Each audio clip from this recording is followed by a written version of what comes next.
Hi, hello. మరి పంచతంత్ర స్టోరీస్లో మిత్రలాభంలో మనము కాకి, జింక, తాబేలు మరియు ఎలుక స్టోరీ చెప్పుకుంటున్నాం కదా. అయితే వేటగాడిని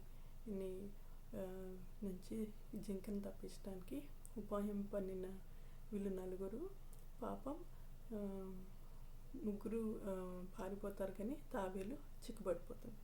సో అప్పుడు తాబేలుని విడిపించడానికి మిగతా ముగ్గురు ఉపాయం పన్నుతారు. ఏమని? కాకి పైనుంచి ఎగురుతూ వేటగాడిని ఎటు నుంచి వెళ్తున్నాడో చూసి జింకకి సైగ చేస్తుంది. జింక ముందరే వెళ్ళిపోయి చచ్చిపడి ఉన్నట్టు నాటకం ఆడుతుంది. అప్పుడు వేటగాడు ఏం చేస్తాడు? మరి జింకని పట్టుకోవాలి కదా, వలని ఖాళీ చేయాలి కదా. అప్పుడు ఏం చేస్తాడంటే తాబేలుని వదిలేస్తాడు. చచ్చిపడి ఉన్న జింకను చూసి, ఆహా, మళ్ళీ నాకు అదృష్టం తగిలింది అని ఆ వల వేద్దామని జింక దగ్గరికి వెళ్తాడు. ఈ లోపల తాబేలు తప్పించుకుంటుంది. కాకి ఏమో జింకకి సైగ చేయగానే జింక తురుమని పారిపోతుంది. సో ఈ విధంగా తాబేలుని రక్షించడానికి జింక,